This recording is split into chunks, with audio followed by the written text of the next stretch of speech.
HSC crash course 22 ব্যাচের যে crash course আছে সেই ক্র্যাশ কোর্সের প্রথম আইসিটি ক্লাস। তো আমি অনেক এক্সাইটেড, আশা করি তোমরা সবাই অনেক এক্সাইটেড আছো। তোমরা অলরেডি জানো যে আমাদের আসলে টেম স্কুলের অনেকগুলো কোর্স চলছে এন্ড সবগুলো কোর্সে আলহামদুলিল্লাহ আমি সোফার ক্লাস নিয়েছি এন্ড ক্লাস নিচ্ছি এন্ড ক্লাস নিব ইনশাল্লাহ। তো সেক্ষেত্রে বলতে পারি ইনশাল্লাহ খুব সুন্দর একটা জার্নি হতে যাচ্ছে। এন্ড অবভিয়াসলি তোমাদের যে কোনো ধরনের কোয়েশ্চেন কোয়েরি আমরা অ্যান্সার করার চেষ্টা করব এন্ড খুব সুন্দরভাবে আমরা এই কোর্সটাকে একদম শেষ পর্যন্ত এই কোর্সের সাথে লেগে থাকবো।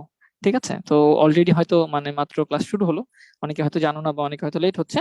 তো সবার জন্য বলে দিই যে সবাই একটু কাইন্ডলি খুব দ্রুত জয়েন করে ফেলো, আমরা খুব দ্রুত আমাদের ক্লাসটা শুরু করে দেব। আজকে হচ্ছে চ্যাপ্টার 1 দিয়ে শুরু করবো আমরা ইনশাল্লাহ, যতটুকু যেতে পারি। সরি, চ্যাপ্টার 3 দিয়ে শুরু করব। যেহেতু প্রথম চ্যাপ্টার দুটো হচ্ছে খুব মানে বর্ণনামূলক চ্যাপ্টার, ওগুলোর মধ্যেও আমরা ক্লাস নিব, বাট যতটুকু সম্ভব আমরা প্রথম যেহেতু সুন্দর ক্লাস মানে ভালো মজার মতো ক্লাস নেওয়া যায়, হ্যাঁ মজা করে ক্লাস নেওয়া যায়, এই জন্য আমরা চ্যাপ্টার 3টা দিয়ে স্টার্ট করব। বিকজ এটা হচ্ছে এটার মধ্যে ম্যাথমেটিক্যাল প্রবলেম বেশি থাকে এবং এটাতেই সবচেয়ে বেশি সমস্যা থাকে তোমাদের আমি জানি। এন্ড সো আবারও ওয়েলকাম জানাচ্ছি তোমাদের সবাইকে। আমি তোমাদের সাথে আছি ইমরান মোস্তফা ভাইয়া, I am from CSE BUET. আর আমি হচ্ছে তোমাদের অপর ভাইয়ার ব্যাচমেট বলতে পারো। ঠিক আছে, সো আমরা ফ্রেন্ড, ইনশাল্লাহ আমাদের খুব সুন্দর একটা জার্নি হতে যাচ্ছে হোপফুলি। ঠিক আছে, তো এখনো যারা জয়েন করনি আমি একটু দেখে ফেলি যে কারা আমাদের সাথে আছো, খুব দ্রুত জয়েন করে ফেলো, আমরা খুব দ্রুত আমাদের ক্লাসটা শুরু করে দিব। আমি একটু দেখে ফেলি যে কে কে আছো কে কে নাই আমাদের সাথে। আমাদের টেম স্কুলের যে 22 ব্যাচের ক্র্যাশ কোর্স আছে সেখানে আমরা আজকে ক্লাস করছি। হোপফুলি এখানে অনেকজন আছো আমাদের সাথে। ভাইয়া অ্যাসাইনমেন্ট নিয়ে কিছু বলেন। ওয়ালাইকুম আসসালাম ভাইয়া। হ্যাঁ, অ্যাসাইনমেন্ট নিয়ে আসলে আমাদের অফিসিয়ালি আমরা কিছু কথা তোমাদের বলবো, স্পেশালি অপার তোমাদের সাথে লাইভে এসে কিছু কথা হয়তো ও বলবে। সো ইনস্ট্রাকশন আসবে, কোনো সমস্যা নেই, আমরা একটু অপেক্ষা করি। হ্যাঁ, আমাদের অ্যাসাইনমেন্ট দিয়ে দিয়েছে, আমরা জানি অ্যাসাইনমেন্ট আমাদের সামনে হবে। তো সেক্ষেত্রে অ্যাসাইনমেন্টটা কিভাবে করা হবে বা আমরা কিভাবে তোমাদেরকে হেল্প করতে পারি, এই সকল বিষয় নিয়ে বিস্তারিত কথা তোমাদের সাথে বলা হবে। So don't worry about that, just focus on your মানে একাডেমিক্স। হ্যাঁ, এখন এখন হচ্ছে তোমাদের একাডেমিক্স এর উপর ফোকাস করো, ইনশাল্লাহ আমরা সামনে আরো কথা বলবো। অলরেডি 340 জন চলে আসছো, আমি তোমাদের সবাইকে মানে আবারও ওয়েলকাম জানাচ্ছি। আর একটা কথা বলে দিচ্ছি, হ্যাঁ, যে তোমাদের প্রথম দিকে পার্টিসিপেশনটা অনেক বেশি থাকে আসলে। আমরা তো এইচএসসি 21 ব্যাচের ক্র্যাশ কোর্স করিয়েছি মোটামুটি 16,000 স্টুডেন্টস নিয়ে, তোমরা জানো হয়তো টেম স্কুল থেকে। তারপর এসএসসি 21-এর যেই ক্র্যাশ কোর্স ছিল সেখানে অলমোস্ট আমরা 2000 প্লাস স্টুডেন্ট ছিল। দেন আমাদের এইচএসসি 22 ব্যাচের EBI course, English Bangla ICT course, সেখানেও আমরা অলমোস্ট 6000 প্লাস স্টুডেন্টস কে পড়াচ্ছি। সো অনেক মানে এই তিনটা কোর্সে কিন্তু আমি ছিলাম and আমি ক্লাস নিয়েছি। তো সেক্ষেত্রে আমি একটা অভিজ্ঞতা, ছোট্ট একটা অভিজ্ঞতা শেয়ার করতে চাই ক্লাসের শুরুতে, যে তোমাদের প্রথম দিকের পার্টিসিপেশন অনেক বেশি থাকে, তোমরা প্রথম দিকে অনেকে পার্টিসিপেট করো, বাট দেখা যায় যে শেষের দিকে পার্টিসিপেশনটা কমে যায় অনেক। হ্যাঁ, তো আমি তোমাদেরকে এটা একটু রিকোয়েস্ট করবো, it's a request from me, আমি তো এক্সপিরিয়েন্সড, ইনাফ এক্সপিরিয়েন্স থেকে বলছি, একটু রেগুলার হতে হবে। হ্যাঁ, আমরা জানি লাইভ ক্লাসটা করতে গেলে কিন্তু লাইভ ক্লাসের মজা অনেক অন্যরকম, রাইট? লাইভ ক্লাস অনেক ভালো লাগে ক্লাস করতে। তো সেক্ষেত্রে আমি তোমাদেরকে অলওয়েজ সাজেস্ট করবো যে আমরা একটু কষ্ট করে হলেও ক্লাসটা লাইভ করার চেষ্টা করব। লাইভ করলে কি হয়, মানে সত্যিকারে মনে হয় যে ক্লাস করতেছি বা ভাইয়ার সাথে কথা বলছি, রিয়েল ক্লাসে আছি।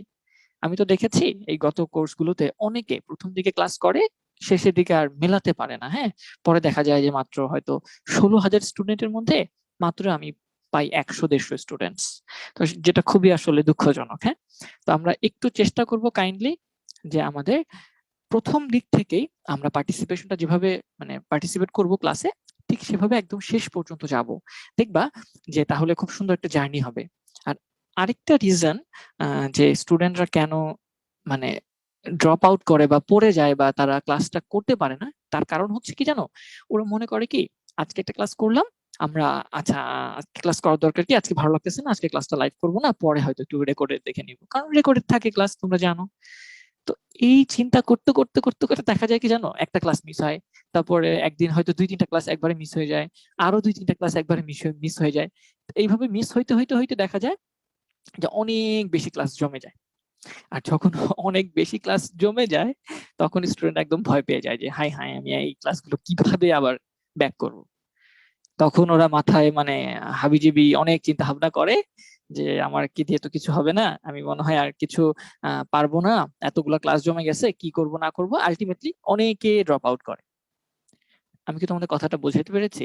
যে তোমরা অনেকে একসাথে ক্লাসে জয়েন করো শুরুতে, বাট শেষে মাঝখানে তোমরা ঝরে পড়ো। তো আমি তোমাদের আগে থেকে এটা বলে রাখি, হ্যাঁ, ডিমোটিভেট করতেছি না, I want to motivate you so that you can মানে কিপ ইউর প্রেজেন্স, হ্যাঁ, ইন অনলাইন ক্লাস। যে তুমি অনলাইন ক্লাসের থেকে প্রতিটা ক্লাস প্রতিদিন করে ফেলবা, লাইভে করে ফেলবা, এবং লাইভ করার পর তুমি হয়তো 10 থেকে 15 minute maximum, not only for ICT but also for every subject, তুমি যেটা করবা প্রতিদিন প্রতিদিন ক্লাসটা শেষ হওয়ার পর তুমি হয়তো ঘুমাতে যাওয়ার আগে 1 ঘন্টা সময় নিবা। 1 ঘন্টা সময় নিয়ে তোমার হয়তো 3টা ক্লাস ছিল আজকে, এই 3টা ক্লাসের একটু ওভারভিউ দেখে নিবা যে হ্যাঁ ক্লাসে ভাইয়া কি করাইলো, আমি একটু দেখে নিই, বা একটু দেখি তো টপিক গুলো কি লিখতে পারি না, জাস্ট টপিক গুলো নাম লিখে রাখবা খাতায়। এতে কি হবে, ওই যে তুমি আজকে কতগুলো ক্লাস করলা, কি কি পড়লা, সবকিছু তোমার মাথায় একটু না একটু হলেও আবার ব্যাক করে চলে আসবে। সো আমি কি বোঝাতে পেরেছি কথাটা? যে তোমরা এই জিনিসটা চেষ্টা করবা, দেখবা যে আসলে ইনশাল্লাহ ইনশাল্লাহ তোমাদের দিয়ে অনেক অনেক ভালো কিছু হবে। এন্ড এই আইসিটি কোনো ব্যাপারই না, আইসিটি ফিজিক্স কেমিস্ট্রি কোনো ব্যাপার না, just all you need to do is to be regular. হ্যাঁ, একটু রেগুলার হতে হবে।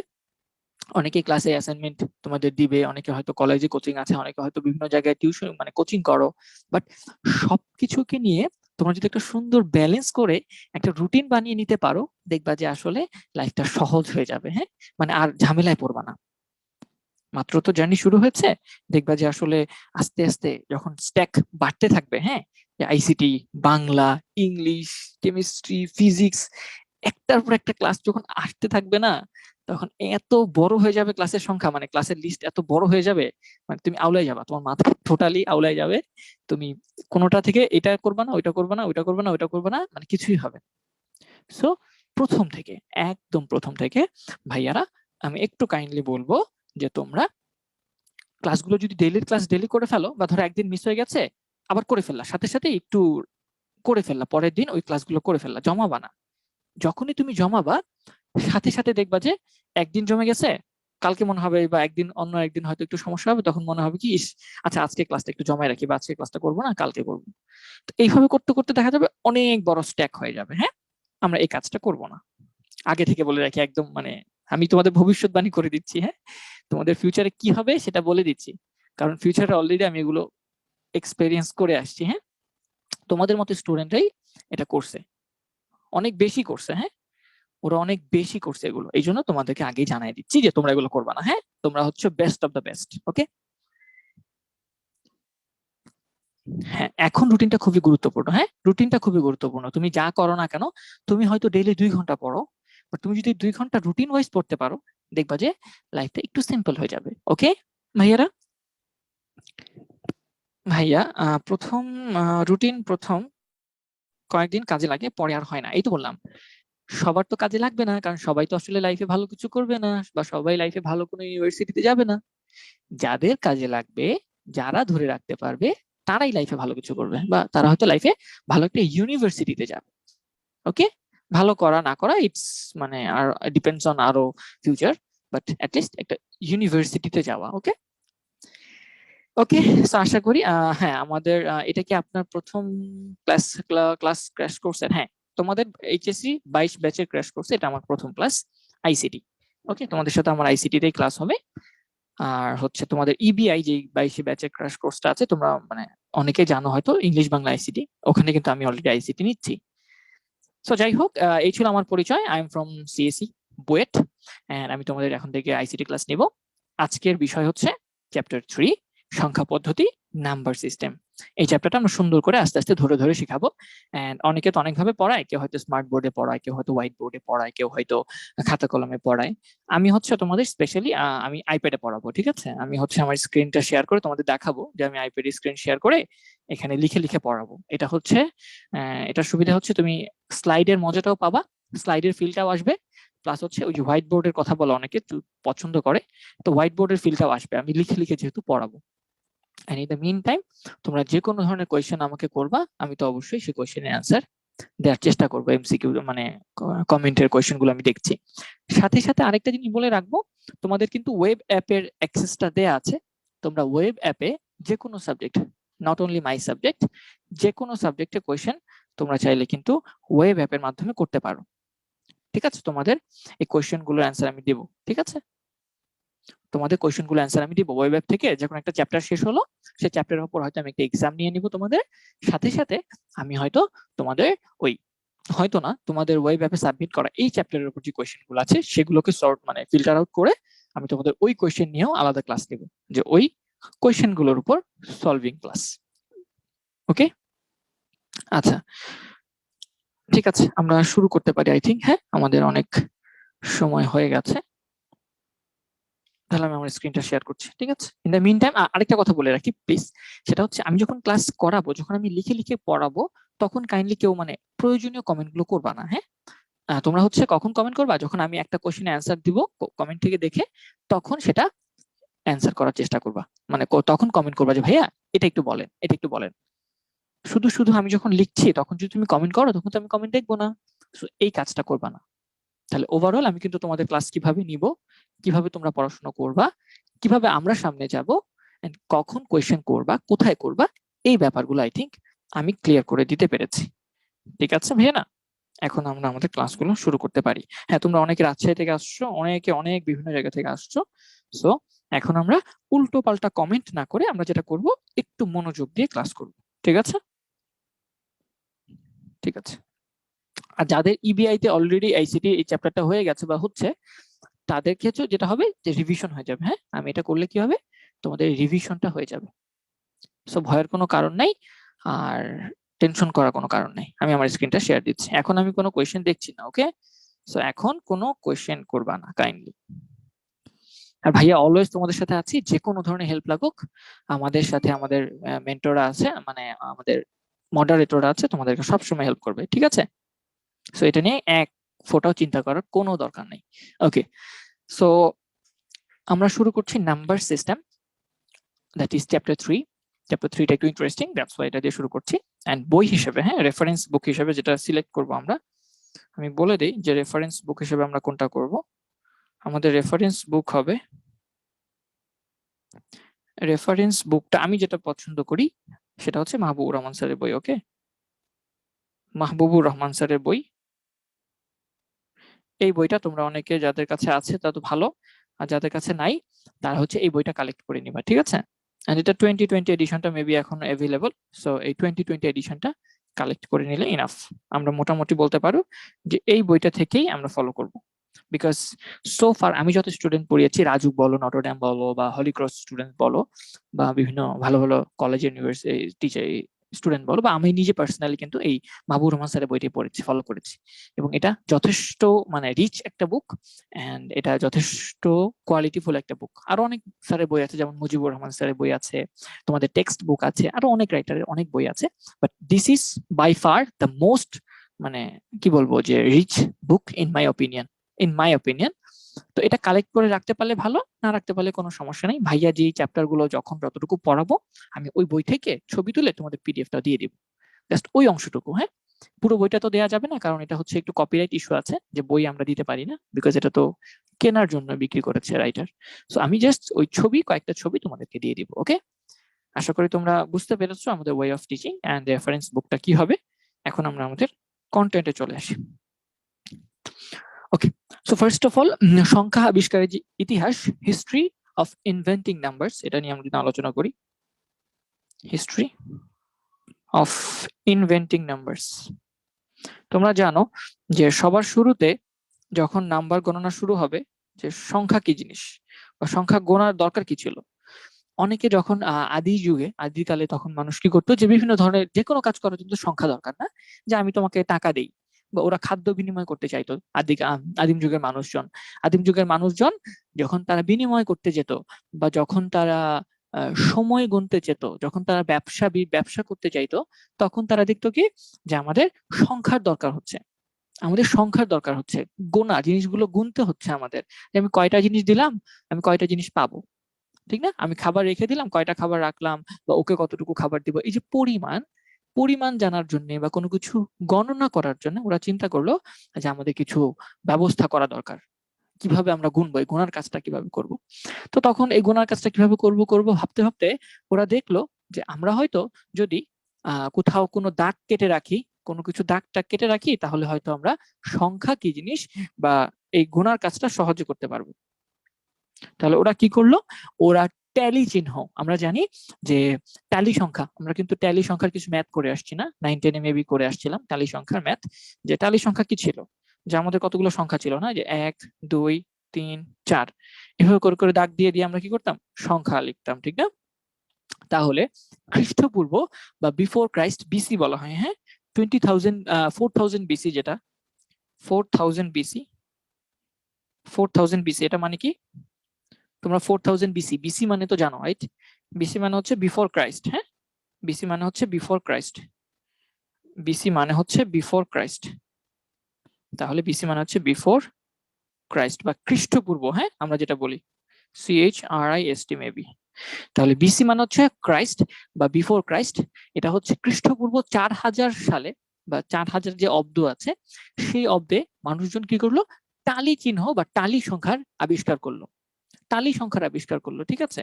এখন টালি সংখ্যাটা কি, টালি সংখ্যা আমরা অলরেডি জানি, এটা নতুন করে বলার কিছু নাই, যে টালি সংখ্যা হচ্ছে আমাদের লম্বা লম্বা দাগ কেটে কেটে যে সংখ্যা সেটাকে আমরা বলি টালি সংখ্যা। তো সেটা কি হতে পারে, যে 1 2 3 4 বা 1, রাইট, এটা হচ্ছে আমাদের 4 রিপ্রেজেন্ট করতেছে। তারপর 3 বা 5, 5 কিভাবে রিপ্রেজেন্ট করে আমরা জানি, সেটা হচ্ছে 1 2 3 4 একটা ক্রস দিয়ে কেটে দেয় 5, রাইট, এটা হচ্ছে আমাদের 5। তা টালি সংখ্যার ক্ষেত্রে ওরা কি করলো, এইভাবে দাগ কেটে কেটে গুহার মধ্যে, গুহার দেয়ালে বা মাটির মধ্যে বিভিন্ন জায়গায় এরকম দাগ কেটে কেটে, এরকম দাগ কেটে কেটে তারা সংখ্যাকে রিপ্রেজেন্ট করতে চাইলো, সংখ্যাকে গোনার জন্য মনে রাখতে চাইলো। এই সংখ্যাটাকে বলা হচ্ছে আমরা টালি সংখ্যা। হ্যাঁ, টালি সংখ্যা, এটা কত সালে আবিষ্কার হয়েছে, এটা হচ্ছে খ্রিস্টপূর্ব 4000 অব্দে আবিষ্কার হয়েছে, ঠিক আছে? দেন চিন্তা করলো যে না, এখানে তো আসলে টালি চিহ্ন দিয়ে কত সংখ্যা, তুমি এখন যদি 1000কে রিপ্রেজেন্ট করতে হয়, তাহলে এরকম দাগ কাটতে কাটতে কাটতে কাটতে তো দেয়ালের সব ভরে যাবে, ঠিক না? গুহার মধ্যে যদি এরকম দাগ কাটে কেটে সে সংখ্যা মনে রাখতে চায়, এখন তার কাছে 1000 মনে রাখতে হবে, 10,000 মনে রাখতে হবে, তাহলে গুহার মধ্যে তো সে চারপাশে এরকম দাগ কাটতে কাটতে কাটতে কাটতে গুহা সব ভরে ফেলবে, রাইট? গুহা সব এরিয়া ভরে ফেলবে, তাহলে এটা করা যাবে না। তখন আস্তে আস্তে মানুষ যখন সময় যেতে থাকলো, তখন মানুষের মনে চিন্তা হলো যে না, আমরা টালি সংখ্যা দিয়ে হয়তো আর এই সংখ্যাগুলোকে রিপ্রেজেন্ট করতে পারবো না, আমাদের হয়তো অন্য কোনো সংখ্যা দরকার হতে পারে। তখন তখন খ্রিস্টপূর্ব আমাদের 3400 সালে বা 3400 যে অব্দ আছে খ্রিস্টপূর্ব 3400 অব্দ, 3400 বিসি, এই সময়টাতে গিয়ে কি হলো, আমাদের যে মিশরীয় মানুষজন ছিল, মিশরীয় মানুষজন নতুন একটা সংখ্যা পদ্ধতি আবিষ্কার করলো, নতুন একটা সংখ্যা পদ্ধতি আবিষ্কার করলো, যেটাকে বলা হয় হায়ারোগ্লিফিক্স সংখ্যা পদ্ধতি। সেটাকে আমরা কি বলছি, হায়ারোগ্লিফিক্স সংখ্যা পদ্ধতি। তাহলে এটার স্পেলিংটা কি হবে, HIERO গ্লিফিক্স, GLYPHICS। তাহলে হায়ারোগ্লিফিক্স নামে একটা সংখ্যা পদ্ধতি মিশরীয়রা আবিষ্কার করলো। এই সংখ্যা পদ্ধতিতে কি হলো, যে আর টালি মানে দাগ দাগ দাগ দাগ কাটা দরকার নাই, দাগ দাগ না কেটে এখন সে কি করবো, আমরা কোনো প্রতীক দিয়ে আমরা হয়তো সংখ্যাকে প্রকাশ করব। এবং তখন আসলে তারা চিন্তা করলো যে কিভাবে অনেক বড় বড় সংখ্যাকে রিপ্রেজেন্ট করা যায়। তো এরকম বড় বড় সংখ্যাকে রিপ্রেজেন্ট করতে গেলে তারা চিন্তা করলো, আমরা যদি কোনো ছবি দিয়ে সংখ্যা মনে রাখি তাহলে হয়তো সহজ হতে পারে। যেমন 1000, আগে 1000 হলে কি করতে হইতো, এই যে 4টা করে করে কেটে, এরকম করে করে কেটে, এরকম করে করে কেটে তোমাকে 1000 লিখতে হইতো, ঠিক না? এরকম করে করে এরকম 1000টা এরকম দাগ কাটতে হইতো।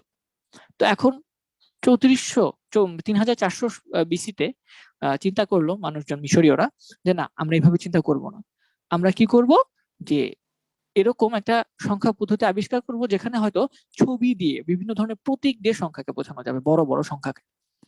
তখন তারা কি করলো, তখন তারা এরকম প্রতীক ব্যবহার করলো, যেমন এখানে যে প্রতীকগুলো তোমাদের বইতে আছে, তোমরা বইতেই দেখবা যে এরকম একটা প্রতীক আছে, এই যে এরকম ইউ আকৃতির, ইউ শেপের যে প্রতীক আছে, ইউ শেপের প্রতীক দিয়ে ওরা বোঝাতো হচ্ছে 10, ইউ শেপের প্রতীক দিয়ে ওরা বোঝাতো 10।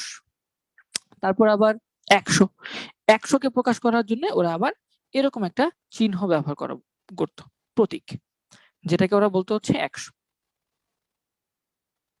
তারপর আরো কিছু প্রতীক আছে, হ্যাঁ, যেমন 1000, 1000 হচ্ছে একটা ফুলের মতো, রাইট? 1000 হচ্ছে একটা ফুলের মতো, যেরকম একটা কিছু আকৃতি, সে আকৃতির মধ্যে আমাদের এরকম এরকম থাকবে, এরকম থেকে এখানে আবার একটা ফুলের মতো একটা গোল, ঠিক আছে, যেটা আবার কাটা, যেটা আবার মুখটা হচ্ছে একটু ইয়ের মতো আমাদের কাটা, এই যে এটাকে ওরা বলতো 1000। তাহলে এইভাবে কি করলো ওরা, প্রতীক দিয়ে দিয়ে সংখ্যা পদ্ধতি বা সংখ্যা মনে রাখার একটা কৌশল আবিষ্কার করলো, যেটাকে বলা হচ্ছে হায়ারোগ্লিফিক্স। হ্যাঁ, হায়ারোগ্লিফিক্স সংখ্যা পদ্ধতি। তাহলে মূলত তাহলে 4000 সালে টালি সংখ্যা পদ্ধতি আবিষ্কার হলো, তারপর 3400 বিসিতে আমাদের যে হায়ারোগ্লিফিক্স আছে সেটা আবিষ্কার করা হলো, তারপর এই 3400 সালেই রোমানরা, ওই যে রোমান জাতি আছে আমরা জানি, রোমানরা কি করলো, তারা নিজেদের মতো একটা রোমান সংখ্যা পদ্ধতি আবিষ্কার করলো, যে রোমান ল্যাঙ্গুয়েজ, যে আমরা রোমান যেহেতু আছি আমরা নিজেরা নিজেদের সংখ্যা পদ্ধতি আবিষ্কার করব। তখন তারা রোমান সংখ্যা পদ্ধতি আবিষ্কার করলো, এবং রোমান সংখ্যা পদ্ধতি তো তোমরা জানোই যে রোমান আসলে কিভাবে, রোমান সংখ্যা পদ্ধতিতে 1 প্রকাশ করা হয় এইভাবে, ঠিক না? 2, 3, 4, তারপর হচ্ছে আমরা 5 কিভাবে প্রকাশ করতাম, 5 প্রকাশ করতাম এইভাবে, না এইভাবে দিয়ে, এভাবে হচ্ছে 5 প্রকাশ করা হতো। তারপর আমাদের আরো কিছু সংখ্যা পদ্ধতি ছিল, যেমন হচ্ছে 5-এর পরে আবার 10, 10 কিভাবে করা হইতো, ধরো এইভাবে x দিয়ে 10 করা হইতো, ঠিক না? তাহলে এই যে সংখ্যা পদ্ধতি এরা কি করলো, রোমানরা আবিষ্কার করলো এই সংখ্যা পদ্ধতিটা। তো ঠিক সেম ভাবে শুধু রোমান না, রোমান জাতি না, রোমান জাতি বাদে আরো বিভিন্নরা, গ্রিকের যারা ছিল, চাইনিজরা যারা ছিল, তারপর হচ্ছে তোমাদের ব্যাবিলিয়নে যারা ছিল, তারা সবাই নিজেদের মতো সংখ্যা পদ্ধতি আবিষ্কার করলো। ঠিক আছে, যে না আমরা আমাদের জাতি, আমরা জাতি হচ্ছে আমরা স্বতন্ত্র, আমরা কারো উপর নির্ভরশীল না, আমরা কাউকে নিব না, কারো কিছু গ্রহণ করব না, আমরা কি করব, নিজেদেরটা নিজেরাই বানাবো। তখন তারা এই সংখ্যা পদ্ধতিগুলো আস্তে আস্তে আবিষ্কার করা শুরু করলো, এবং এইভাবে দেখা গেল যে বিভিন্ন সময়ে 10 ভিত্তিক, 20 ভিত্তিক, 60 ভিত্তিক বিভিন্ন ধরনের সংখ্যা পদ্ধতি আবিষ্কার হলো। এর মধ্যে স্পেশালি যেই সংখ্যা পদ্ধতি আমাদের এখনো নরমালি ইউজ করা হয় সেটা হচ্ছে 2000 বিসিতে, সেটা হচ্ছে 2000 বিসিতে, 2000 বিসি, 2000 বিসিতে একটা সংখ্যা আবিষ্কার হলো, সেটা হচ্ছে 60 ভিত্তিক সংখ্যা, যেটার বেস হচ্ছে 60, মানে 60, 50, 60 আছে না সেটা। তো এটা কারা আবিষ্কার করলো, এরা হচ্ছে সুমেরীয় সভ্যতার উত্তরসূরি ব্যাবিলনীয় যেই সভ্যতা রয়েছে তারা। ব্যাবিলন বলে না, ব্যাবিলনের বিভিন্ন মুভিতে শুনো না যে ব্যাবিলন একটা জাতি ছিল, তাহলে ব্যাবিলনের যেই সভ্যতা ছিল তারা 2000 বিসি সালে একটা সংখ্যা পদ্ধতি আবিষ্কার করলো, যেটাকে আমরা 60 ভিত্তিক সংখ্যা পদ্ধতি বলতে পারি, যেটাকে আমরা 60 ভিত্তিক সংখ্যা পদ্ধতি বলতে পারি, 60 ভিত্তিক। এবং এই 60 ভিত্তিক সংখ্যা পদ্ধতি কিন্তু আমরা এখনো ব্যবহার করে থাকি, যেমন আমরা জানি 60 সেকেন্ডে 1 মিনিট, তারপর 60 মিনিটে 1 ঘন্টা, তারপর আবার 60 মিনিটে 1 ডিগ্রি, না ডিগ্রি আমরা কিন্তু 60 যে 60 ভিত্তিক পদ্ধতি সেটা দিয়ে কিন্তু ডিগ্রি আলোচনা করি, রাইট? তাহলে আমরা যে বলি মিনিট ক্যালকুলেশন করি, তারপরে এই মিনিটটা যেমন আমরা বলি যে 60 সেকেন্ড মানে হচ্ছে 1 মিনিট, 1 মিনিট, তারপর আবার বলি 60 মিনিট মানে হচ্ছে 1 আওয়ার। তাহলে এই যে আমরা 60 এর গুণিতক আকারে কোনো কিছু সংখ্যাকে রিপ্রেজেন্ট করতেছি, এটাকে আমরা বলছি 60 ভিত্তিক সংখ্যা পদ্ধতি, ঠিক আছে? এটা বেস হচ্ছে 7। যেমন আমরা নরমালি এখন কি সংখ্যা 10 ভিত্তিক সংখ্যা পদ্ধতি ব্যবহার করি না, যেটার বেস কি 10, যেটা কি করে 10 10 10 10 করে কি হয়, বাড়তে থাকে বাড়তে থাকে বাড়তে থাকে, ঠিক না? 10 20 30 10 এর গুণিতক আকারে বাড়তে থাকে। ঠিক সেম ভাবে 60 ভিত্তিক সংখ্যা পদ্ধতিও কি ছিল, একটা 60 এর গুণিতক আকারে বাড়তো, বা তাকে 60 এর গুণিতক আকারে চিন্তা করা হতো। এবং কোন সভ্যতা এটা আবিষ্কার করেছে, এটা হচ্ছে আমাদের যে ব্যাবিলনীয় সভ্যতা ছিল, ব্যাবিলনীয় সভ্যতা ছিল, সেই সভ্যতা আবিষ্কার করেছে। তো ভাইয়া বলতে পারো যে ভাইয়া এগুলো কি দরকার, এগুলো হচ্ছে আমাদের জানার জন্য দরকার, এবং যদি এমসিকিউ চলে আসে তাহলে সেক্ষেত্রে এই ইনফরমেশন গুলো আমাদের দরকার আছে। ওকে, এন্ড ফাইনালি শূন্য আবিষ্কার হলো। শূন্য এতদিন পর্যন্ত কিন্তু শূন্য আবিষ্কার হয় নাই। এতদিন আমরা যেই গবেষণা বললাম, আবিষ্কারের হিস্ট্রি বললাম, এখানে কোথাও শূন্য আবিষ্কার হয়নি, আস্তে আস্তে শূন্য আবিষ্কার হওয়া শুরু করলো। এবং শূন্যের ধারণা কিন্তু আগে থেকে ছিল, এমন না যে মিশরীয়রা 4000 সালে কিন্তু 4000 খ্রিস্টাব্দে কিন্তু খ্রিস্টপূর্বে শূন্য সম্পর্কে তার ধারণা ছিল না।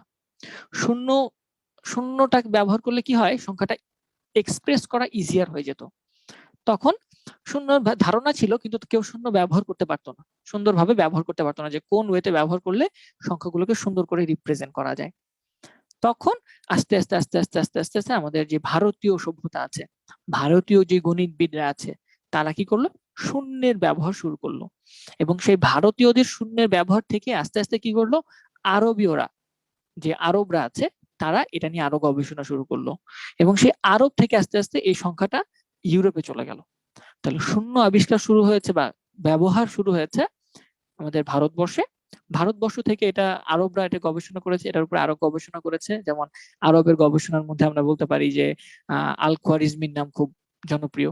তো আর ভারতীয়দের মধ্যে আমরা বলতে পারি আমাদের যে আর্যভট্ট ছিল, উনি কিন্তু শূন্যের ব্যবহার সৃষ্টি করেছিল বা কাজ শূন্যের ব্যবহার দেখিয়েছিল। তাহলে এই আর্যভট্ট, তাদের থেকে হচ্ছে বা আরবীয়রা সেটা নিয়ে গবেষণা করলো, আরবীয়রা গবেষণা করে দেন এই শূন্যের ব্যবহারটা ইউরোপে চলে গেল। এবং ফাইনালি এই যে 10 ভিত্তিক সংখ্যা পদ্ধতির প্রচলন সেটা শুরু হলো। এবং মূলত আমরা বলতে পারি যে আসলে এই 10 ভিত্তিক সংখ্যা পদ্ধতিটা যে আর্যভট্ট, যে আমাদের উপমহাদেশে ছিল, ভারতীয় উপমহাদেশে, তার সে কবে আবিষ্কার করলো বা তার কখন এটা রেফারেন্স পাওয়া যায়, রেফারেন্সটা পাওয়া যায় হচ্ছে খ্রিস্টপূর্ব 498 সালে। তাহলে 498 খ্রিস্টাব্দে, 498 বিফোর ক্রাইস্ট, হ্যাঁ, এই সময়টাতে এসে আর্যভট্ট নামে একজন ভারতীয় গণিতবিদ ছিল, আর্যভট্ট। তোমরা হয়তো এটার নাম শুনবা ফিজিক্সে, আর্যভট্ট। তাহলে উনার কাছ থেকে এই যে শূন্যের ব্যবহার এটা সম্পর্কে জানা যায়, বা 10 ভিত্তিক যে সংখ্যা পদ্ধতির ব্যবহার সেটা সম্পর্কে জানা যায়। ঠিক আছে। এবং উনি একটা কথা বলেছিল, স্থানম স্থানম দশম গুণম। খুব সুন্দর একটা না, মনে হচ্ছে যে আমি মনে হয় পড়তেছি, কি বলে, ইন্ডিয়ান যে আছে না, বা তোমাদের হিন্দু ধর্মে যেই কি বলে, শাস্ত্র বলে না কি জানে, পণ্ডিতরা বিভিন্ন কথা বলে, হ্যাঁ, উনি একটা কথা বলেছিল যে স্থানম স্থানম দশম দশ গুণম। খুব সুন্দর একটা কথা, আমি একটু লিখে দিই, হ্যাঁ, স্থানম স্থানম 10 গুণম। সবকিছুর মধ্যে কেমন জানি ম কথা বলে না ওরা, স্থানম স্থানম 10 গুণম, এই কথাটা উনার কোন একটা রেফারেন্সে পাওয়া যায়, ওনার কোনো বইয়ে বা কোনো একটা রেফারেন্সে পাওয়া যায় এই কথাটা। এটা মানে কি? এটা মানে বলা হচ্ছে স্থান স্থান 10 গুণ, মানে এক এক স্থান তুমি যখন এক ঘর করে 10 মানে শূন্যকে পাঠাই দিবা বা এক ঘর করে বাড়াই দিবা, তখন কি হয়ে যাবে, 10 করে গুণিতক আকারে চলে যাবে। যেমন এটা হচ্ছে আমরা স্থান ভিত্তিক যে সংখ্যা পদ্ধতি সেটার উপরে আসবো, একটু পরে আসতেছি। যেমন আমরা জানি এক ব্যবহার করলে এটার মান কত, 1, রাইট? এটার মান তো 1ই, রাইট? ঠিক না? বাট আমি যদি আরেকটা শূন্য দিয়ে দিই পাশে, তাহলে এটা কত হয়ে গেছে, আগের সংখ্যাটার 10 গুণ হয়ে গেছে না? 10 গুণ হয়ে গেছে। আমি যদি আরেকটা শূন্যকে বাড়াই দিই, তখন কি হয়ে যাবে, আগের সংখ্যাটার 10 গুণ হয়ে যাবে না? আগের সংখ্যাটা 10 গুণ হয়ে গেল না? তাহলে এভাবে কি হচ্ছে, আমরা দেখতে পাচ্ছি যে এক ঘর করে বাড়ালে 10 গুণ করে কি হচ্ছে, আমার সংখ্যাটা বড় হচ্ছে। তাহলে এইভাবে এই কথাটাই উনি আসলে বলেছিল যে স্থানম স্থানম 10 গুণম, স্থান স্থানে 10 করে বাড়তেছে। তো যাই হোক, এটা ছিল মোটামুটি আমাদের হিস্ট্রি। আমি হিস্ট্রি ছোট করে বলে দিলাম, এখন আমরা আসল পড়ায় যাব। ইন দ্য মিন টাইম তোমাদের কিছু কমেন্ট আমি নিয়ে নিই। তোমাদের যদি কোনো কোয়েশ্চেন থাকে তোমরা এখন কিন্তু কোয়েশ্চেনটা করতে পারো। আমি একটু দেখে ফেলি যে তোমাদের কে কি কোয়েশ্চেন আমাকে করছো, কে কি কোয়েশ্চেন আমাকে করছো। ওকে, একটু দেখে ফেলি, হ্যাঁ।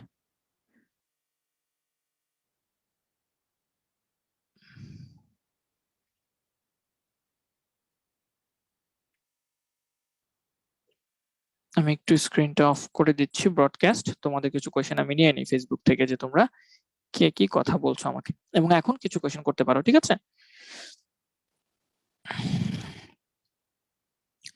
ভাইয়া সাউন্ড সমস্যা করতেছে, কেন সাউন্ড সমস্যা করবে?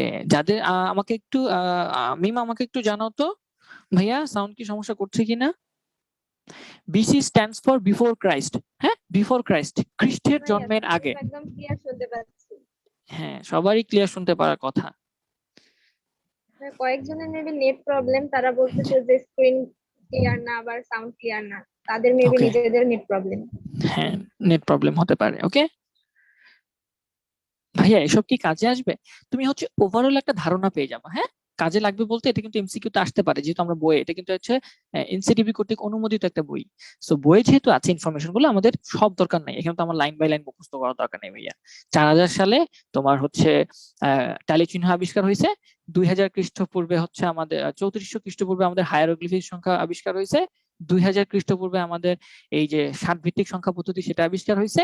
498 খ্রিস্টপূর্বে আমাদের হচ্ছে আর্যভট্টর থেকে স্থানম স্থানম 10 গুণম এই কথাটা বা শূন্যের ব্যবহারটা চলে আসছে। এগুলো জানলেই তো হয়ে গেছে, এগুলো জানলেই তো হয়ে গেছে। ঠিক আছে, এবং আলটিমেটলি 400 খ্রিস্টাব্দে কিন্তু মেইনলি বলা হয় 400 খ্রিস্টাব্দে, যেহেতু 498 সালে আমরা আর্যভট্ট থেকে এই রেফারেন্সটা পাই, তাহলে 400 খ্রিস্টাব্দেই আসলে শূন্যের ব্যবহারটা প্রচলিত হয়েছে। এবং এই শূন্যের ব্যবহারকে বা 10 ভিত্তিক সংখ্যাকে কেন তোমার হিন্দু আরবীয় সংখ্যা পদ্ধতি বলা হয়, এটা একটা কোশ্চেন আসতে পারে। 10 ভিত্তিক সংখ্যাকে কেন হিন্দু আরবীয় সংখ্যা পদ্ধতি বলা হয়? কারণ কারণ আমাদের এই হিন্দুরা প্রথম শূন্যের আবিষ্কার করে ভারতীয় উপমহাদেশে, তারপর আরবরা সেটা নিয়ে আরো গবেষণা করে, উন্নত করে সেটাকে, এবং সেখান থেকে পাস করে ইউরোপে চলে যায়। ঠিক আছে, আচ্ছা ভাইয়া, রোমান সংখ্যা কত বেশিতে ইনভেন্ট করা হয়? এটা আমাদের বই নাই, সো এটা আমাদের জানার দরকার নাই। হ্যাঁ, you can definitely Google this if you want. আমরা ক্লাস কিন্তু জুমেই নিচ্ছি, it depends on them school authority, তারা কি ডিসিশন নেয়। হ্যাঁ, নর্মালি কিন্তু আমরা এতগুলো কোর্স, সোফার যতগুলো কোর্স করেছি সবকিছু এভাবেই চলেছে। কথাটা একটু নাকে নাকে যাচ্ছে, যার জন্য সবারই বুঝতে কষ্ট হচ্ছে। কেন নাকে নাকে যাবে? It's because of this microphone. হ্যাঁ, I have brought this microphone so that সাউন্ডের কোয়ালিটিটা ভালো হয়। ওকে,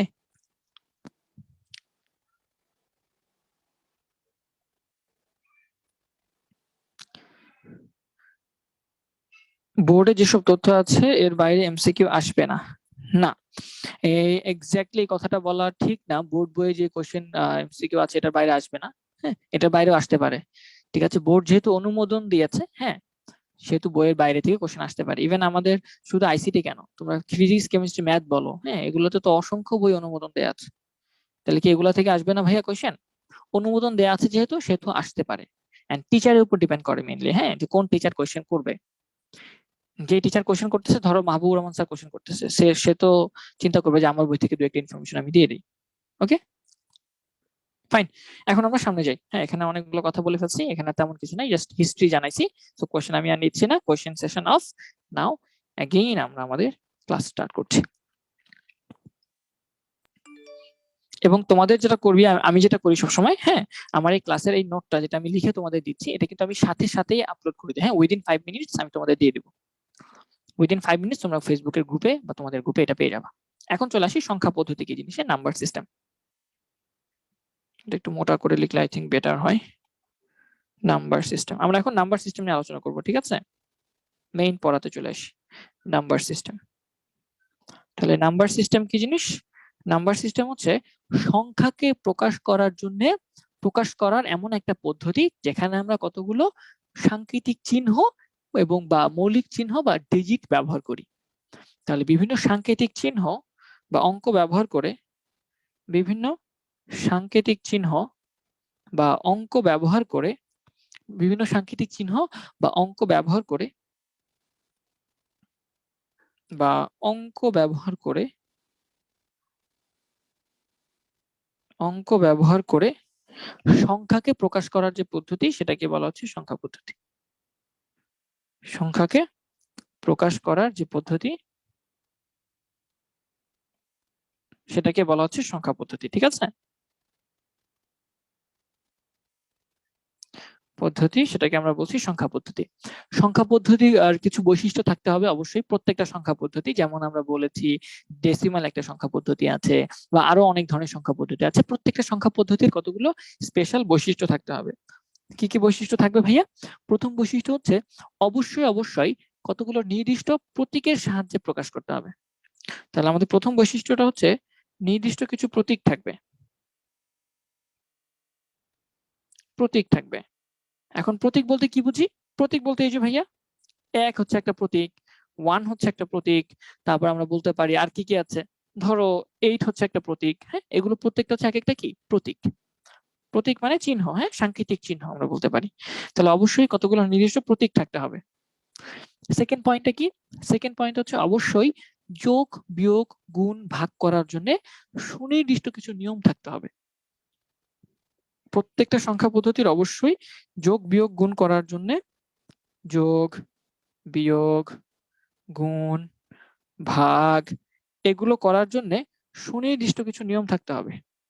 আমরা সামনে দেখবো আরো, হ্যাঁ, সুনির্দিষ্ট নিয়ম থাকতে হবে। আন্দাজে বললেই হবে না যে এইভাবে এইভাবে যোগ হয়, এইভাবে যোগ হয়। সুনির্দিষ্ট স্পেসিফিক ভাবে তোমাকে বলে দিতে হবে।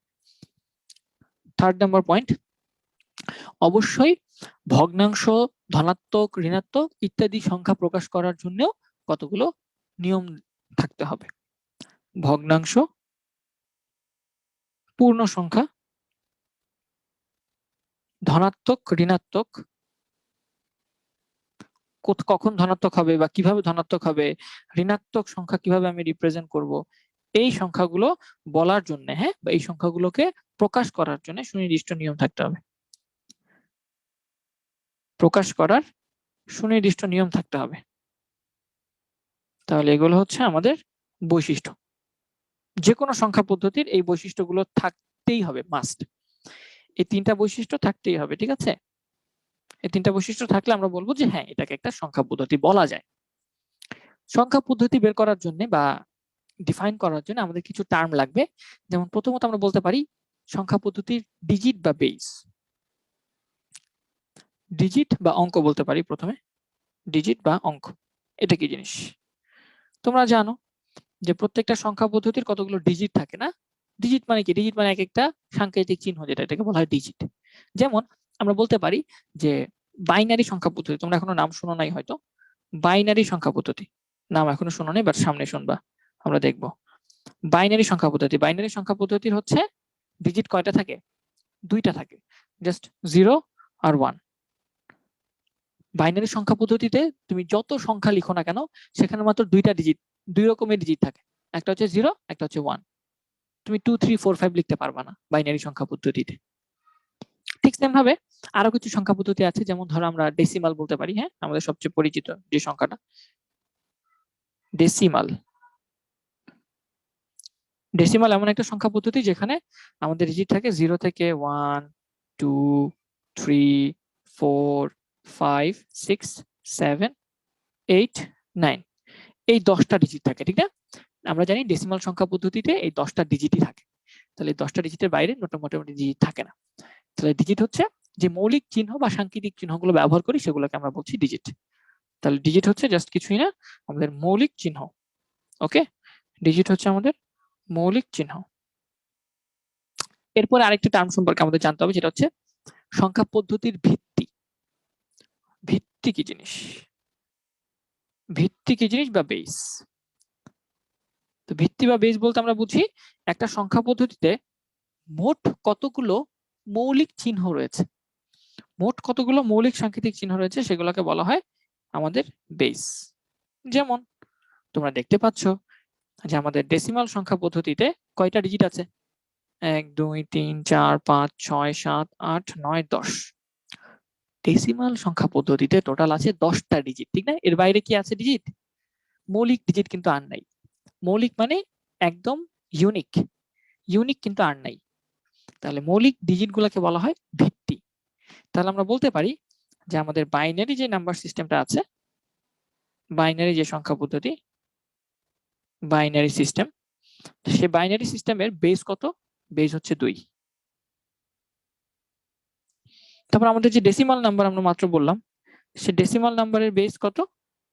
ডেসিমাল নাম্বারের বেস হবে 10, কারণ ডিজিট হচ্ছে 10টা। আরো কিছু সংখ্যা পদ্ধতি আমরা সামনে দেখবো, যেমন আরো কিছু সংখ্যা পদ্ধতি যদি আমি এখনই বলে দিই, যেমন অক্টাল নামে একটা সংখ্যা পদ্ধতি আছে। অক্টাল নামে একটা সংখ্যা পদ্ধতি আছে যেটার মধ্যে বেস হচ্ছে তোমার 8, যেটার বেস হচ্ছে 8, মানে টোটাল মৌলিক সাংকেতিক চিহ্ন হচ্ছে 8টা। আর হেক্সাডেসিমাল নামে আরেকটা সংখ্যা আছে, পদ্ধতি আছে হেক্সাডেসিমাল, যেটাকে আমরা বলতে পারি হেক্সাডেসিমাল নামে আরেকটা সংখ্যা পদ্ধতি আছে যেটার বেজ হচ্ছে 16, মানে তার মৌলিক চিহ্ন হচ্ছে 16টা। এখন বলতে পারো ভাইয়া এগুলো একটু এক্সাম্পল দেন যে আসলে কি বোঝাতে চাচ্ছেন আপনি, বা ভাইয়া এখানে বাইনারি মানে কি, ডেসিমাল মানে কি, অক্টাল মানে কি, হেক্সাডেসিমাল মানে কি। এগুলো হচ্ছে এক একটা সংখ্যা পদ্ধতি, এগুলো হচ্ছে এক একটা সংখ্যা পদ্ধতি। বাইনারি হচ্ছে একটা সংখ্যা পদ্ধতি, ডেসিমাল একটা, অক্টাল একটা, হেক্সাডেসিমাল একটা। ভাই সংখ্যা পদ্ধতি মানে কি? সংখ্যা পদ্ধতি দিয়ে কি করে ভাইয়া? সংখ্যা পদ্ধতি দিয়ে সংখ্যাকে রিপ্রেজেন্ট করে। ভাইয়া সংখ্যা পদ্ধতিতে আমরা আমরা তো সংখ্যা রিপ্রেজেন্ট করতে পারি, 10 20 এগুলো হয়তো পারি, এগুলাকে আবার দরকার কি আমার অন্যরকম ভাবে প্রকাশ করা?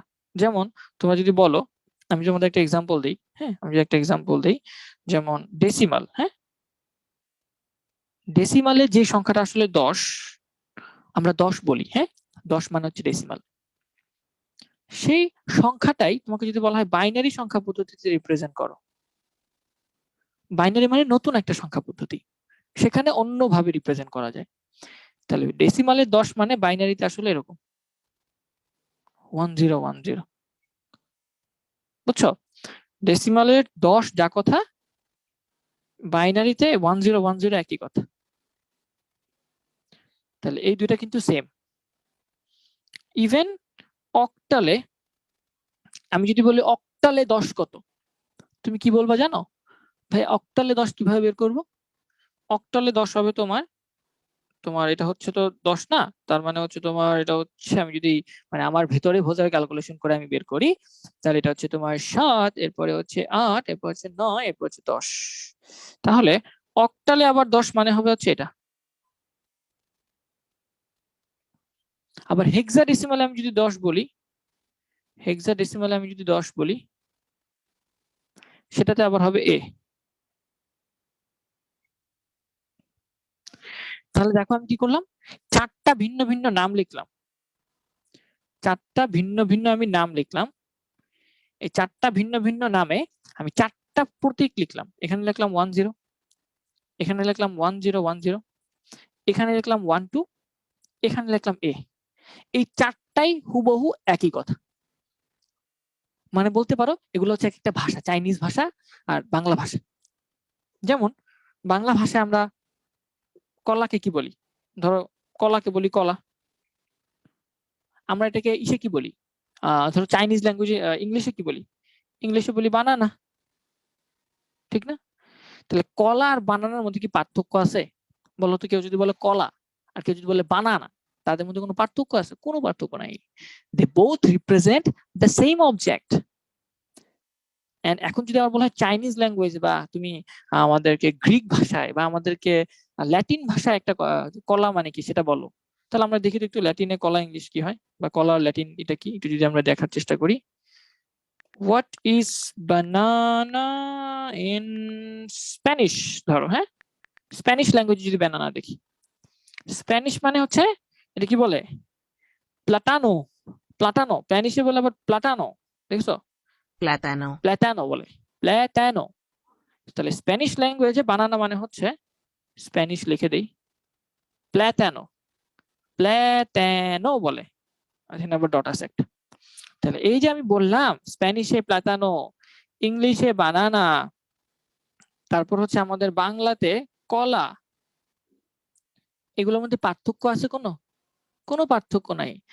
দে বোথ মানে they all represents a single object, that is our banana. Banana কিভাবে আঁকে আমি জানি না, যাই হোক আমি দুর্বল অনেক ড্রয়িং এ। তাহলে ধরো এরকম একটা বানানা আঁকলো, হ্যাঁ, তাহলে দিস ইজ আওয়ার বানানা। তাহলে এই যে আমি বানানা বললাম, বানানা এক এক ভাষায় এক এক রকম, বাট জিনিস কিন্তু সেম, জিনিস কিন্তু সেম। তাহলে ঠিক একই ভাবে, তাহলে ঠিক একই ভাবে আমি বানানার ছবিটা এখানে দিয়ে দিই। তোমরা হয়তো অনেকে বলবা যে ভাইয়া ছবি দিয়ে দেন, তাহলে বানানার ছবিটা এখানে দিয়ে দিলাম। হ্যাঁ, আমার ইয়ের সুবিধা হচ্ছে এখানে আমি সবকিছু করতে পারি। আমার এভাবে পড়ানোর সুবিধা হচ্ছে আমি এখানে সবকিছু ছবি টবি, অ্যানিমেশন ট্যানিমেশন সব দেখাইতে পারি। তাহলে দিস ইজ আওয়ার বানানা। তোমাকে বলা হোক কলা, তোমাকে বলুক বানানা, তোমাকে বলুক প্লাটানো, দে অল রিপ্রেজেন্টস বানানা মানে কলা। ঠিক সেম ভাবে ডেসিমাল হচ্ছে একটা ভাষা, বাইনারি একটা ভাষা, অক্টাল একটা ভাষা, হেক্সাডেসিমাল একটা ভাষা। এক একটা জায়গায় এক এক রকম ভাবে লেখা হয়েছে, বাট তারা সবকিছুই কি একই সংখ্যাকে রিপ্রেজেন্ট করে। ঠিক আছে, এ মানেও 10টা কলা, এটা দিয়ে যদি তুমি কলা লেখো তার মানেও 10টা কলা, এটা দিয়ে যদি তুমি কলা লেখো তাহলেও 10টা কলা, এটা দিয়ে তুমি কলা লেখো তাহলেও 10টা কলা। তাহলে সংখ্যা পদ্ধতিটা কি বোঝা গেছে যে জাস্ট কি এক একটা ভাষায় এক এক রকম করে লেখা হয়েছে, জিনিস কিন্তু সেম। ওকে, তাহলে এখন যদি বলে ভাইয়া তোমাকে যদি বলা হয় 101 এটা কত, এটা কত, what is the value of this, তুমি কি বলতে পারবা? এই যে আমি এখানে তোমাকে একটা 101 লিখলাম, এটা কত, তুমি কিন্তু বলতে পারবা না। তুমি বলতে পারবা না, তুমি বলবো ভাইয়া এটা তো হচ্ছে 101, ভাইয়া এটা তো 101, এটা হচ্ছে ভাইয়া তুমি বলবা যে ভাইয়া এটা হচ্ছে 101।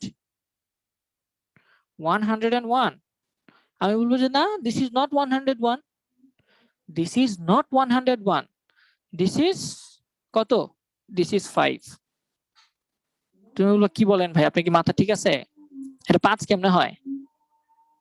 আরেকজন বলবে যে না এটা 101 না, এটা হয়তো অন্য কিছু, এটা হয়তো 85। তুমি বলবো হাই হাই, তো মাথা খারাপ হয়ে গেছে লোকের, কি বলে 101 কে একবার বলে 101, একবার বলে একজন বলে 5, একজন বলে 85। তাহলে ওই যে এক এক ভাষায় তো এক একটা এক এক রকম সংখ্যা, তাহলে তোমাকে বলে দিতে হবে যে তুমি 101টা কোন ভাষায় বলতেছো, তুমি কি এটা ডেসিমালে বলতেছো? তুমি যদি ডেসিমালে বলো, যে তুমি যদি 101 কে তুমি ডেসিমালে বলো যে হ্যাঁ এটা হচ্ছে ডেসিমালের 101, আমি এই সংখ্যাটাকে বোঝাচ্ছি ডেসিমালের 101, এটা হচ্ছে ডেসিমাল, তাহলে ঠিক আছে। হ্যাঁ, ডেসিমাল হইলে এখন যদি আমাকে সংখ্যাটা বলে দিছে এটা সংখ্যা পদ্ধতি 101, তাহলে এটা মানে হচ্ছে 101, রাইট? এটা মানে হচ্ছে 101। এবার ঠিক আছে, আবার আমি বললাম যে না এটা ডেসিমাল না, এটা হচ্ছে একটা বাইনারি সংখ্যা, এটা একটা বাইনারি সংখ্যা। তাহলে বাইনারি ভাষাভাষী লোকজন যারা আছে তারা বলবে এটা কত, তারা বলবে এটা হচ্ছে 5, তারা বলবে এটা হচ্ছে 5, এটা হচ্ছে 5। ঠিক আছে, আবার একজন যদি বলে যে না এটা তো আমি আমি আমি তো বাইনারি ভাষা বুঝি না, আমি ডেসিমাল ভাষা বুঝি না, আমি হয়তো বুঝি, আমি বাইনারি ভাষা বুঝি না, আমি ডেসিমাল ভাষা বুঝি না, আমি বুঝি অক্টাল ভাষা, তাহলে আমি অক্টাল ভাষা এটা কত হবে, অক্টাল ভাষা এটা কত হবে, অক্টাল ভাষার ব্যাপারে যদি আমি লিখি, তোমরা হয়তো গুগল করবা, গুগলে পেয়ে যাবা। অক্টাল ভাষায় 101 হচ্ছে 145। ঠিক আছে, এটা যদি বলা হয় এটা হচ্ছে অক্টাল একটা ভাষা, অক্টাল। আচ্ছা আমি যদি তোমাদের দেখাই দিই, তোমরা গুগলে সার্চ করলে পারবা। হ্যাঁ, তোমরা গুগলে যাবা, গুগলে গিয়ে জিজ্ঞেস করবা ডেসিমাল বা অক্টাল টু ডেসিমাল। হ্যাঁ, অক্টাল টু ডেসিমাল সার্চ করবা, আমি চাচ্ছি অক্টাল থেকে ডেসিমালে নিয়ে আসতে। তাহলে অক্টালে যেটা 101 সেটা ডেসিমালে কত আসলে, তাহলে 101 আমি কনভার্ট করে দিই, এটা হচ্ছে ডেসিমালের 65, হেক্সাডেসিমালে 41। তাহলে কেউ যদি বলে যেটা হচ্ছে আমি অক্টালে চাচ্ছি, এই সংখ্যাটা আমি অক্টালে চাচ্ছি, তাহলে অক্টালে হচ্ছে এই সংখ্যাটা মানে হচ্ছে 65, 65। আবার কেউ যদি বলে যে না আমি অক্টালে চাই না, এটাকে আমাকে হেক্সাডেসিমালে কত হয় সেটা বলে দাও, তাহলে হেক্সাডেসিমাল বললে সেটা হয়ে যাবে আবার 45।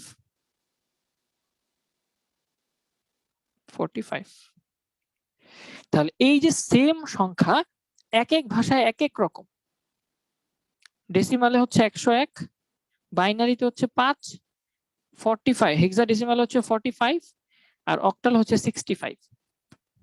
ঠিক আছে, তাহলে এক এক ভাষায় এক এক রকম কিন্তু হতে পারে সংখ্যাটা, একই সংকেত কিন্তু একই না, চিহ্ন কিন্তু একই 101, 1 লিখছি, 0 মতো একটা লিখছি, 1 এর মতো একটা লিখছি, কিন্তু এক এক জনের কাছে গিয়ে যখন বললাম যে ভাই এটা কত, বাইনারি ভাষাভাষী লোকের কাছে গিয়ে বললাম ভাই এটা কত, বাইনারি লোক বলে এটা তো 5।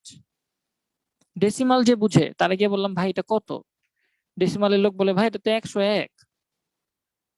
হেক্সাডেসিমাল যারা বুঝে তাদের কাছে নিয়ে বললাম ভাই এটা কত, এই সংখ্যাটা কত, সে বলে ভাই এটা তো 45। তাহলে এই সকল কনফিউশন এড়ানোর জন্য আমাদের যেটা করতে হয় সেটা হচ্ছে সংখ্যা আমি যেটা বোঝাচ্ছি সেটার মধ্যে ব্র্যাকেট দিয়ে লিখে দিতে হয় এটার বেস কত। যেমন তোমাকে যদি বলা হয় এখন 101 2 কত, তাহলে 2 মানে হচ্ছে এই সংখ্যাটার বেস, আমরা জানি বাইনারি সংখ্যা পদ্ধতিতে বেস হচ্ছে মাত্র দুইটা, ডিজিট দুইটা, 0 আর 1। তাহলে এটা বাইনারি সংখ্যা বোঝাচ্ছে। তাহলে বাইনারি সংখ্যাতে 101 মানে আসলে আমাদের ডেসিমালে এটা হচ্ছে কত? 5। ঠিক আছে, আমরা যেহেতু ডেসিমাল সবাই বুঝি, তাহলে ডেসিমালের সাথে কম্পেয়ার করব। ডেসিমালের 5 মানে হচ্ছে বাইনারি 101। আবার যদি বলে যে 101 ডেসিমাল 10, 10 মানে কি? 10 নিচে 10 মানে হচ্ছে বেস, আমরা বেসটাকে নিচে লিখে দিই ব্র্যাকেট দিয়ে, তাহলে বোঝাচ্ছে এটা ডেসিমালেরই 101। তাহলে ডেসিমালের 101 মানে তো 101, হ্যাঁ 101, এটা তো তেমন কোনো সমস্যা নেই। আবার যদি বলা হয় 101, এখানে যদি 8 লিখে দেওয়া হয়, 8 মানে কি? 8 মানে অক্টাল সংখ্যা পদ্ধতি, এমন একটা সংখ্যা পদ্ধতি যেটার বেস হচ্ছে কত? 8। তাহলে এই অক্টাল পদ্ধতিতে 101 এটার সমতুল্য ভ্যালু কত? এটা বের করা হয়েছে 65, মানে ডেসিমালের 65 যা কথা, অক্টালে 101 একই কথা। আবার 101 এটার ব্র্যাকেটে যদি আমি 16 লিখে দেই, তার মানে আমি এর সংখ্যা পদ্ধতি 16 বুঝাচ্ছি বেস, আর বেস 16 কার হয়? হেক্সাডেসিমাল সংখ্যার। তাহলে এটা হচ্ছে হেক্সাডেসিমালে যদি আমি কনভার্ট করি, দেখা যায় দশমিকের 45-এর সমান হয়। তাহলে এই ব্যাপারগুলো কি বোঝা গেছে? আমি কি করলাম, ব্র্যাকেট দিয়ে বলে দিলাম যে কোন ভাষা এটা, তারপর সেই ভাষার সাথে কম্পারিজন করে বলে দিলাম যে এটা মানে এত। যেমন তোমাকে যদি বলা হয় যে প্লাতানো, প্লাতানো, প্লাতানো এটা মানে কি? এটা তো শুধুমাত্র ইয়েরাই বুঝবে, কি বলে ওই তোমার স্প্যানিশরাই বুঝবে, তুমি তো বুঝবা না এটা মানে যে কলা। তাহলে তুমি কি করলা, এই যে প্লাতানোর দুই পাশে লিখে দিলা স্প্যানিশ, ব্র্যাকেট দিয়ে লিখে দিলে স্প্যানিশ, আর এটার সমতুল্য এই কলা, কলার এখানে লিখে দিলা বাংলা। এই যে, তো কথা কি বুঝতে পারছো? হোয়াট ইজ প্লাতানো? দ্যাট ইজ কলা। হোয়াট ইজ প্লাতানো ইন স্প্যানিশ? দ্যাট ইজ কলা ইন বাংলা। তাহলে দুইটা সমতুল্য। ঠিক সেম ভাবে what is 101 in binary? That is 5 in decimal. বোঝা কি গেছে নাকি ভেজাল আছে? বলো, কথা কি বুঝছো না ভেজাল আছে? আমি একটু তোমাদের কমেন্টটা এবার একটু দেখে আসি। Now you all can comment. স্ক্রিনটা শেয়ার অফ করে দেই, আর যদি বলো সেটাও দিয়ে রাখতে পারবো, কোনো সমস্যা নেই। তোমাদের কমেন্ট গুলো একটু নিয়ে নেই, কে কি বলতে চাচ্ছ? খ্রিস্টপূর্ব মানে যিশুর জন্মের আগে, খ্রিস্টর জন্মের আগে, খ্রিস্টপূর্ব। খ্রিস্টাব্দ মানে হচ্ছে খ্রিস্টের জন্মের পরে।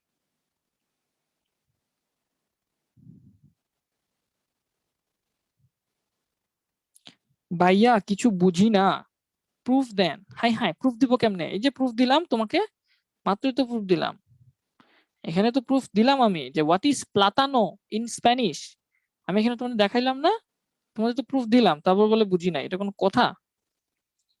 দেখাই দিলাম তারপরে বলে বুঝি নাই। এখানে দেখাই দিলাম, তোমাদের ব্রাউজারে গিয়ে দেখাই দিলাম যে কলার স্প্যানিশটা কি, কোথায়? কলা, হ্যাঁ, বানানা ইন স্প্যানিশ। এই যে দেখো, বানানা থেকে স্প্যানিশ, এই যে এখানে কি পাইছি? এখানে পাইছি আমি, তোমাদের দেখাই দিই, এটা আমি তো দেখতে পাচ্ছি না, তোমরা দেখতে পাচ্ছ কিনা? এই যে এখানে দেখাই দিচ্ছি তো, যেটা বানানা ইংলিশ ল্যাঙ্গুয়েজে, যেটা বানানা স্প্যানিশে সেটা হচ্ছে প্লাতানো। তাহলে এখন যদি তোমাকে বলি যে হোয়াট ইজ প্লাতানো মানে কি, প্লাতানো মানে কি, তাহলে স্প্যানিশে প্লাতানো যা কথা, ইংলিশে বানানা একই কথা। তাহলে ঠিক সেম ভাবে চিন্তা করে, স্প্যানিশের জায়গায় কি আছে? বাইনারি, একটা ভাষা। বাইনারিতে 101 যেটা কথা, যেটা যেটা বুঝায়, আমি যদি আমাদের ডেসিমাল, আমরা তো ডেসিমাল সংখ্যা বুঝি, ডেসিমালে সেটা আসলে তোমার হচ্ছে 5। প্রমাণ কি? চলো প্রমাণটাও দেখাই দিই। বলবা ভাইয়া প্রমাণ দেখান, আপনার প্রমাণ, প্রমাণ ছাড়া আপনার কথা বিশ্বাস করি না, করি না, করি না, করি না। ওকে, সমস্যা নেই, করিও না, আমাকে বিশ্বাস করিও না। আমরা এখানে দেখাই, লিখে দেই, দেখো বাইনারি টু ডেসিমাল, আমি এখানে লিখে দেই বাইনারি টু ডেসিমাল সংখ্যা লিখে দিই, তাহলে পেয়ে যাবা। ঠিক আছে, তো লেখাও যাচ্ছে না।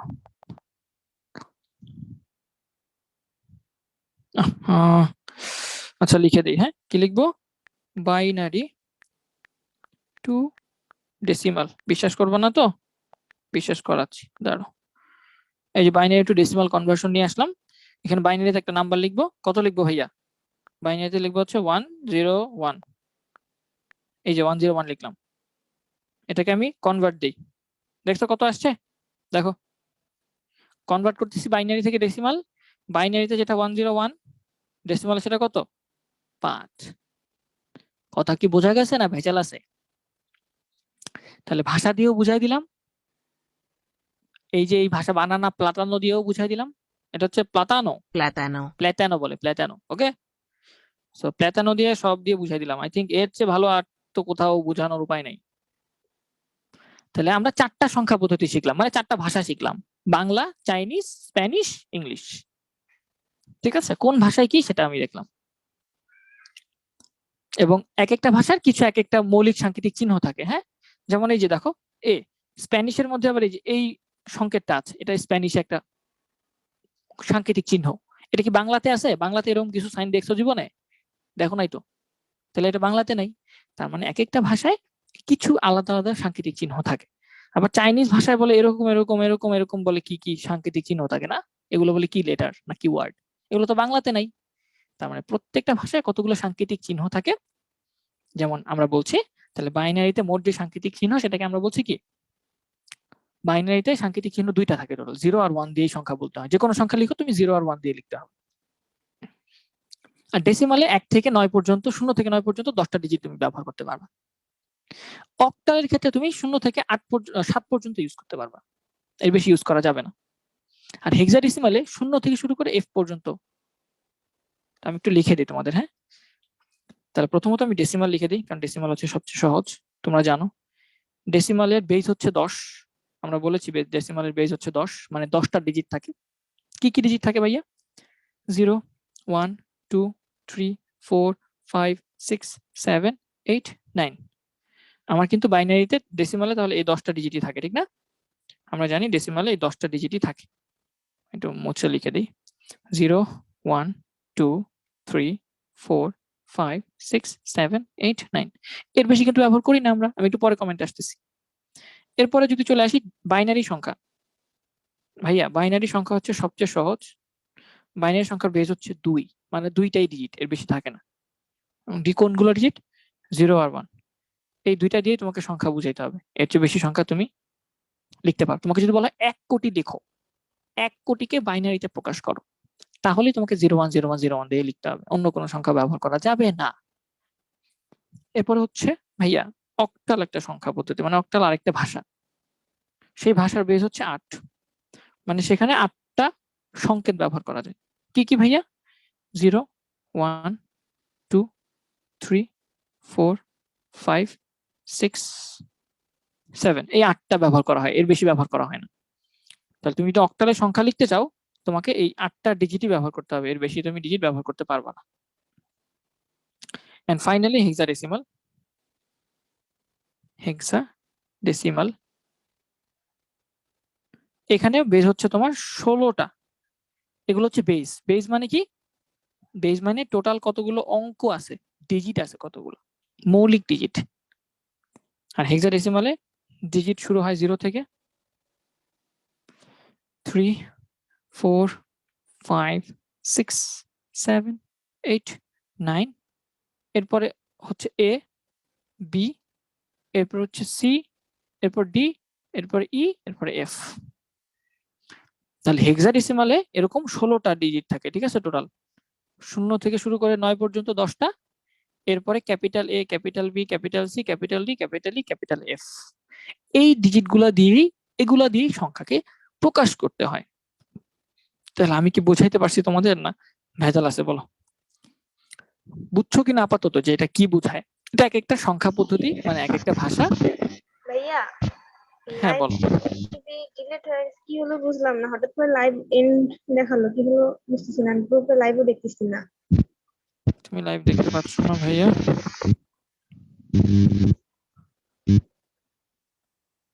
আচ্ছা, আমি তো দেখতে পাচ্ছি মনে হয়।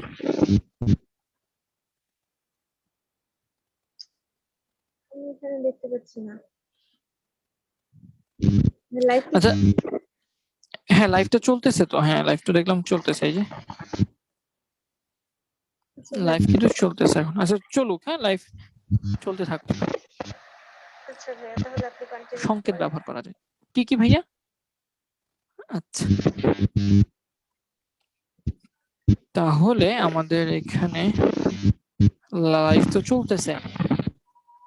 2 আচ্ছা ভাইয়া, 3 4 5 6 আমি একটু দেখি যে লাইভ আদৌ ব্যবহার করা হয়, এর বেশি ব্যবহার করা হয় না। চেক করি। তুমি তো অক্টালে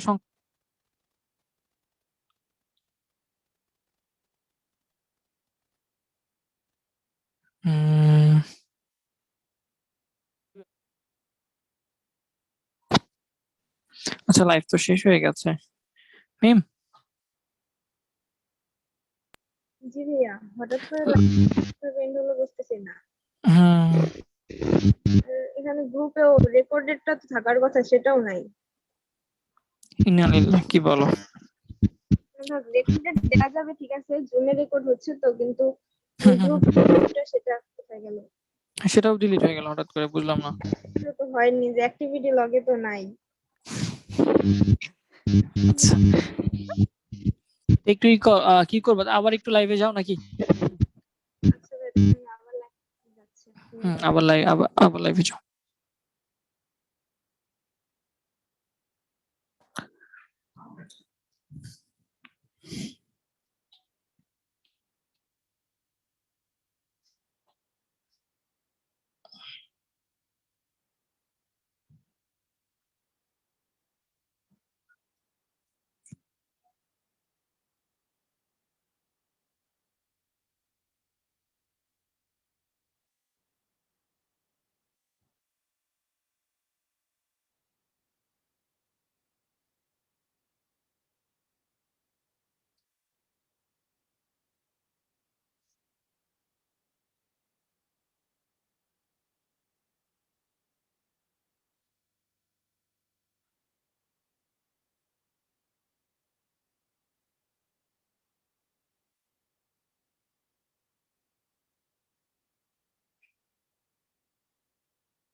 সেখানে তো আমি লাইভে যাওয়ার অপশনও পাচ্ছি না। আচ্ছা এদিকে মিটিংটাকে শেষ করে দিবা তাহলে, নাকি আবার কি করবা? পেজ থেকে পোস্ট দিয়ে দেবো না, কিন্তু একটা হয়েছিল, আর এখানে আমি এখন লাইভেও যাইতে পারতেছি না। মেবি আচ্ছা স্টুডিও অ্যাকাউন্টের ডেট শেষ হয়তো বা। আচ্ছা তাহলে একটা কাজ করো, সেটা হচ্ছে আপাতত তাহলে ক্লাস আমাদের এই 5টা পর্যন্ত নিলাম তো।